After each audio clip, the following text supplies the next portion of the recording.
प्यारे बच्चों, सभी को नमस्कार। मैं आपका विनय वरकड़े आप लोगों के लिए बहुत महत्वपूर्ण क्वेश्चन लेकर आए हैं।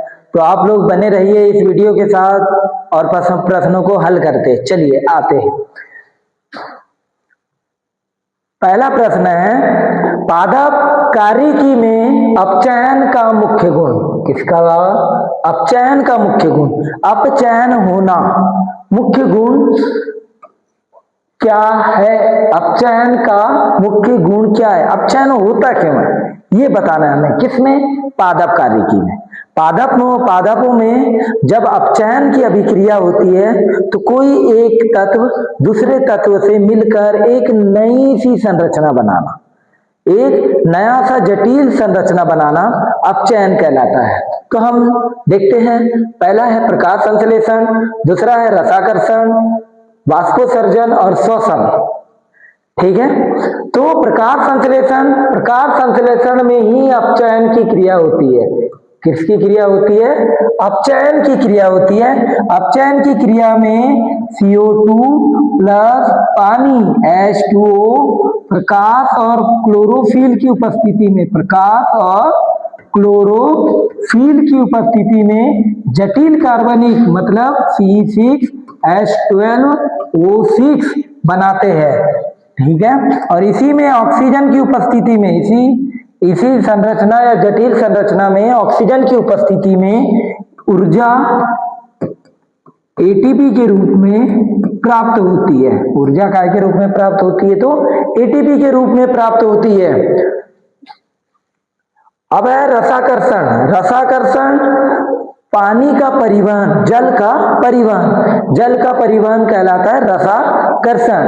वाष्पोत्सर्जन पौधों का वाष्प रूपी या बूंद के रूप में पानी का बाहर निकलना। किसके रूप में? पानी के बूंदों के रूप में बाहर निकलना क्या कहलाता है? वाष्पोत्सर्जन। नेक्स्ट दिया हुआ है श्वसन के बारे में। श्वसन अभिक्रिया आप लोगों को पता है माइक्रोकांडिया में होती है। माइक्रोकांडिया में ही इसका ऊर्जा संचलित होती है, ऊर्जा बनती है ATP। तो हमारा सही आंसर क्या होगा? पादप कार्यकी में अपचयन की क्रिया का गुण किसमें? मुख्य गुण क्या है? तो प्रकाश संश्लेषण। क्या है? प्रकाश संश्लेषण। नेक्स्ट क्वेश्चन की ओर बढ़ते हैं, देखते हैं हम लोग। श्वसन क्रिया किस कोशिकांग में मुख्य रूप से होती है? श्वसन क्रिया के बारे में बताना है। श्वसन क्रिया अभी इसके पहले जो क्वेश्चन बोले उसमें भी हमने कुछ श्वसन अभिक्रिया के बारे में देखा। तो हम ये जानते हैं कि श्वसन अभिक्रिया जो होती है माइक्रोकांडिया में होती है। काय में होती है? माइक्रोकांडिया में होती है। सही आंसर क्या होगा इसका? माइक्रोकांडिया में होती है। राइबोसोम की प्रोटीन की फैक्ट्री क्या कहा जाता है? प्रोटीन की फैक्ट्री। ग्लाल्जी क्या का है? डाकघर। क्या है यह? डाकघर। लाइसोसोम क्या है? आत्मघाती थैली। क्या है? आत्मघाती थैली। ठीक है, तो हमारा सही आंसर क्या होगा? श्वसन क्रिया किस कोशिकांग में मुख्य रूप से संपन्न होती है? तो माइक्रोकांडिया में संपन्न होती है। नेक्स्ट क्वेश्चन की ओर बढ़ते हैं हम लोग। सर्वप्रथम परासरण की घटना का प्रयोग द्वारा अवलोकन किसने किया था? सर्वप्रथम देखना है कि परासरण वाली जो घटना हुई थी, ठीक है, वह किसने किया था? तो किसने किया था? रॉबर्ट ब्राउन सर ने ब्राउनी गति बनाए थे। ब्राउनी गति का नियम दिया था। किसने दिया था? रॉबर्ट ब्राउन सर ने। ब्राउन सर ने नहीं दिया था। वांटी हॉफ सर ने प्रकाशीय अभिक्रिया दिया था। जीन एंटोनी नोलेट ने ही सर्वप्रथम परासरण की घटना को अवलोकन किया था। तो हमारा सही आंसर क्या होगा? जीन एंटोनी नोलेट ने। समझ में आया वाला? जीन एंटोनी नोलेट, इन्होंने ही सर्वप्रथम परासरण की क्रिया किया था। परासरण पानी को अपने अंदर अवशोषित करने के बाद जब रंध्रों के माध्यम से जल एक स्थान से दूसरे स्थान की ओर परासरित करता है। ठीक है, नेक्स्ट क्वेश्चन की ओर बढ़ते हैं हम लोग। सीमा कार्यकी सिद्धांत किसने प्रतिपादित किया था? कौन सा? सीमाकारी सिद्धांत। किसका? सीमाकारी सिद्धांत के बारे में जान रहे। क्रेब्स ने क्रेब्स चक्र दिया था। क्या दिया था इन्होंने? क्रेब्स चक्र दिया था। ब्लैकमैन ने 1905 में कौन सा दिया था? तो सीमाकारी सिद्धांत, सीमाकारी सिद्धांत दिया था। हिल ने, जो हिल नामक वैज्ञानिक हैं, इन्होंने भी प्रकाशीय मापन के बारे में बताया था, प्रकाशीय मापन के बारे में बताया था। केल्विन ने केल्विन चक्र के आधार पे केल्विन चक्र का सिद्धांत दिया था। का क्या दिया था इन्होंने? सिद्धांत दिया था। तो सही आंसर क्या होगा? ब्लैकमैन। सही आंसर क्या होगा हमारा? ब्लैकमैन होगा, क्योंकि सीमाकारी सिद्धांत ब्लैकमैन ने दिया था 1905 में। याद रहेगा। नेक्स्ट क्वेश्चन की ओर बढ़ते हैं। क्रेब्स चक्र कोशिका, कौन सा? क्रेब्स चक्र कोशिका के किस भाग में संपन्न होता है? क्रेब्स चक्र, क्रेब्स चक्र बहुत ही महत्वपूर्ण चक्र है जो पौधों में पाया जाता है, जो एक तरीके से श्वसन अभिक्रिया में ऊर्जा को संचालित करने में, ऊर्जा बनाने में इसका महत्वपूर्ण अंग माना जाता है क्रेब्स चक्र। तो क्रेब्स चक्र कहां संपन्न होता है? तो माइटोकांड्रिया के मैट्रिक्स में, माइटोकांड्रिया के मैट्रिक्स में। कभी माइटोकांड्रिया ना दिया रहे तो आपको मैट्रिक्स याद रहना चाहिए, क्योंकि माइटोकांड्रिया के मैट्रिक्स में यह क्रेब्स चक्र संपन्न होता है। कब होता है? तो श्वसन अभिक्रियाओं के दौरान में संपन्न होता है। साइटोप्लाज्मा, साइटोप्लाज्मा एक जेली के रूप में पाया जाता है राइबोसोम के अंदर। राइबोसोम में एक जेली जैसा पदार्थ, जेली जैसा पदार्थ। राइबोसोम प्रोटीन की फैक्ट्री पता है। केंद्रक, केंद्रक के बारे में पता है। कोशिका का सबसे छोटा केंद्र, सबसे छोटा अंग केंद्रक कहलाता है। और केंद्रक ही है कि कोशिका के समस्त अंगों पर निरीक्षण, निर्देश, एक लीडरशिप का अंग माना जाता है केंद्रक को। तो क्रेब्स चक्र कोशिका के किस भाग में संपन्न होता है? तो सभी बोलेंगे क्या? माइटोकांड्रिया। क्या? माइटोकांड्रिया के मैट्रिक्स में। नेक्स्ट क्वेश्चन की ओर बढ़ते हैं हम लोग। जानते हैं निम्नलिखित में से कौन सा वर्णक, अब वर्णक के बारे में पूछा। वर्णक किसमें?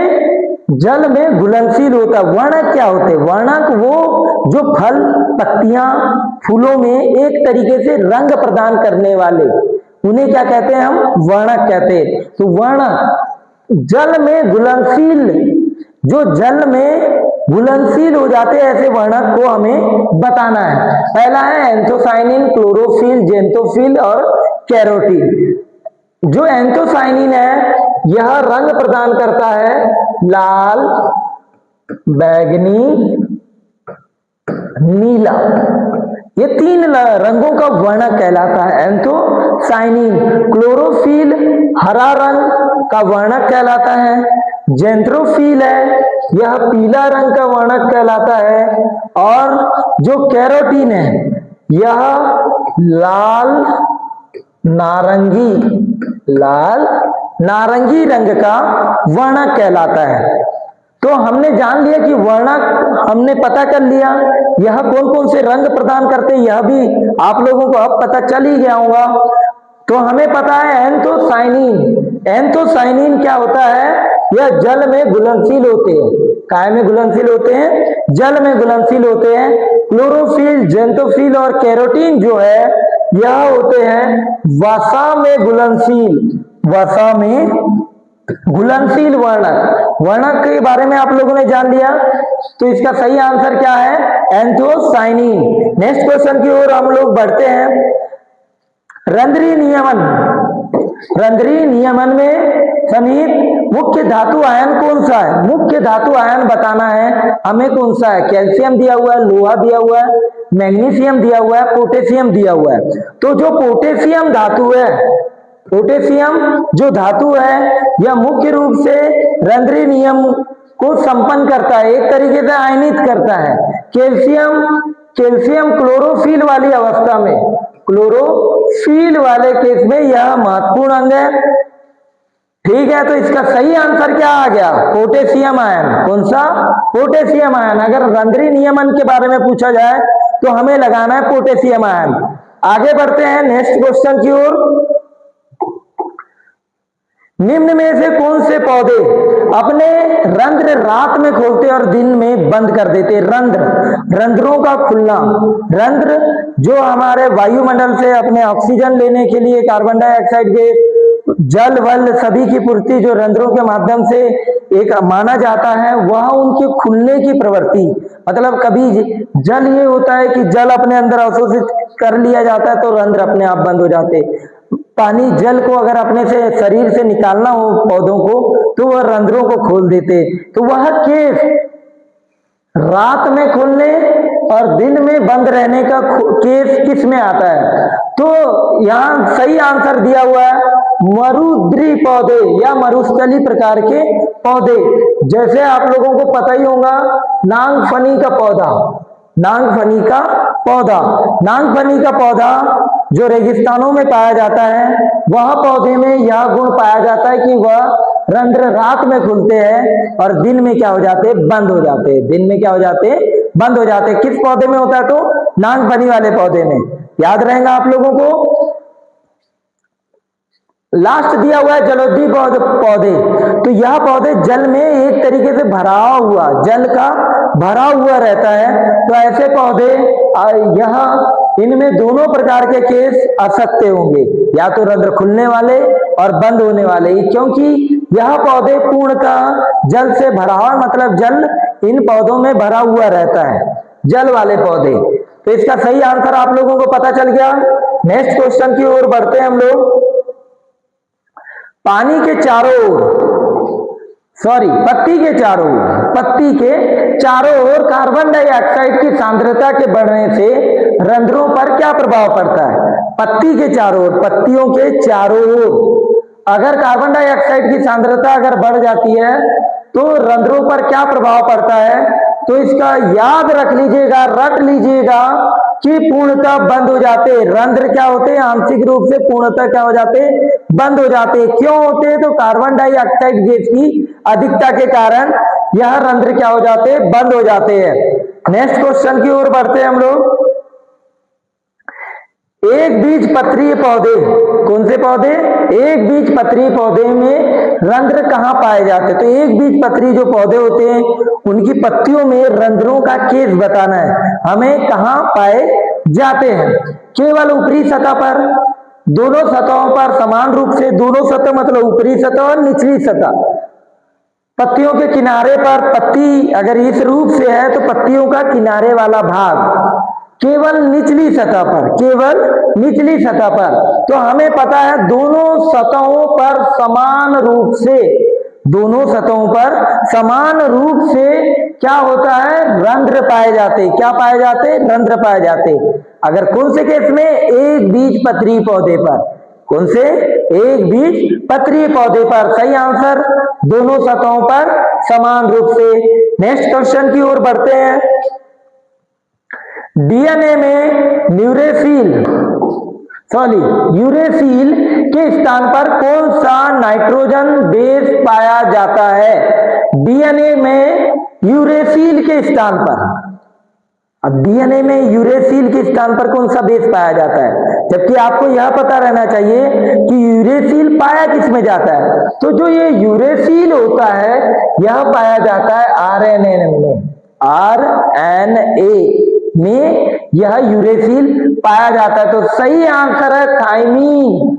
डीएनए में थाइमीन के स्थान पर नाइट्रोजन बेस यूरेसिल पाया जाता है।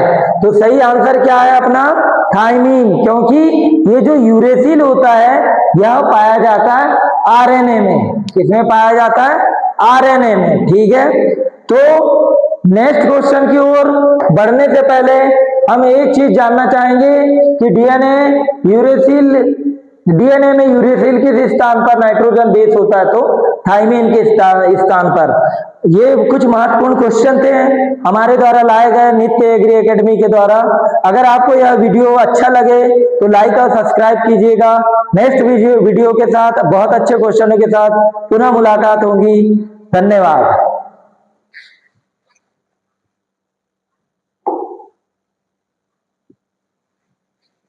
सभी को धन्यवाद। Thank you. समय देने के लिए बहुत बहुत धन्यवाद आपका।